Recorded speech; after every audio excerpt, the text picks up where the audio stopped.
ஒன்று, ஒரு நாளைக்கு 1 மணி நேரமாவது சும்மா இருங்கள்.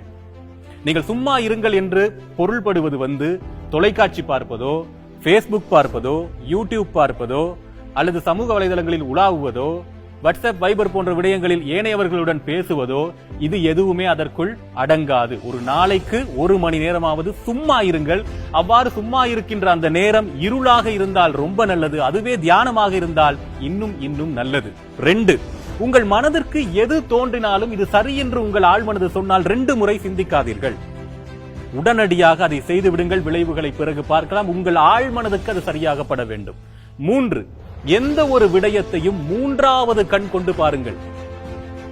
உங்களுக்கு காட்டப்படுவது உங்களுக்கு புரிவது அல்ல, அதை பகுத்து தொகுத்து உங்களுடைய ஆழ்மனதை பயன்படுத்தி 3வது கண் கொண்டு பகுத்தறிந்து கொள்ளுங்கள்.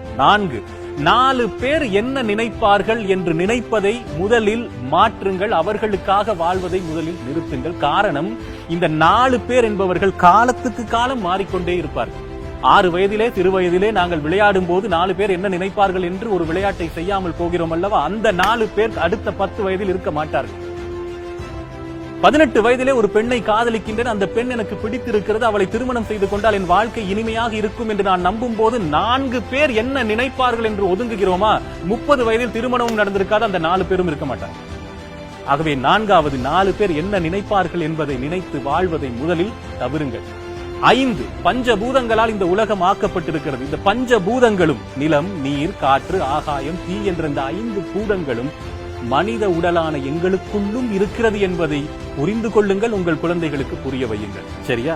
அண்டத்தில் இருப்பதுதான் பிண்டத்தில் இருக்கிறது. இந்த பிண்டம் என்ன நினைக்கிறதோ அதனை அண்டம் செய்தே தீர வேண்டும். இதை மறந்து விடாதீர்கள். 6, ஒரு நாளைக்கு 1 முறையாவது அறுசுவை உணவு உண்ணுங்கள். அதில் துவர்ப்பும் கசப்பும் கட்டாயம் இருத்தல் வேண்டும். காரணம், இன்று கசப்பே பார்க்காத ஒரு தலைமுறை வளர்ந்து விட்டது. வாழ்க்கையை உண்மையாக நேசிக்க வேண்டும் என்றால் ஒரு நாளைக்கு 1 வேளையாவது அறுசுவை உணவை உண்ணுங்கள். 7 ஜென்மங்கள் வாழ்வதாக எனக்கு தெரியவில்லை. 7 ஜென்மங்களுக்கும் சேர்த்து இன்றே வாழ்ந்து விடுங்கள். 7 ஜென்மங்களுக்கும் சேர்த்து இப்போதே இன்றே இந்த நிமிடமே வாழ்ந்து விடுங்கள்.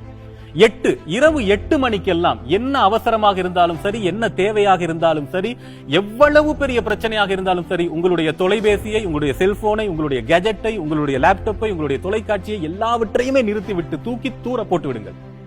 10 மணிக்கெல்லாம் நல்ல தூக்கம் வரும். ஆழ்ந்த உறக்கம் அப்போதுதான் வரும். இன்று உறக்கத்தையும் இருளையும் பார்க்காத தலைமுறை வளர்ந்து விட்டது. மறந்து விடாதீர்கள், கொழும்புல இருக்கிற குழந்தைகளுக்கு இருட்டு தெரியாது. இது உலகம் சந்திக்கிற விஷயம். 8 மணிக்கெல்லாம் எல்லாத்தையும் தூக்கி தூர போட்டுருங்க. 9, எந்த விதமான தொழில்நுட்ப அறிவுகளும் இல்லாத ஒரு காலத்திலே, சேட்டலைட்டுகளோ பெரிய பெரிய விஞ்ஞான வளர்ச்சியோ இல்லாத ஒரு காலத்திலே தமிழன் நவகிரகத்தை எப்படி கண்டுபிடித்தான் என்று தேடுங்கள். எப்பேற்பட்ட குடியில் நாங்கள் பிறந்திருப்போம் என்பது புரியும். அதனூடாக வாழ்க்கை உயிர். 10, உலகத்தின் கடிகாரங்கள், விற்கப்படாத கடிகாரங்கள், இல்ல நீங்க இன்டர்நெட்ல போய் கிளாக் என்று சர்ச் பண்ணாலும் எல்லாமே 10 என்றே நிற்கிறதே ஏன்?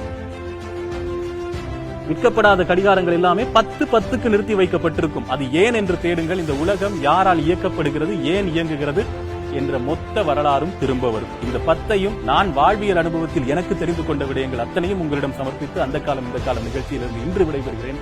நன்றி, வணக்கம்.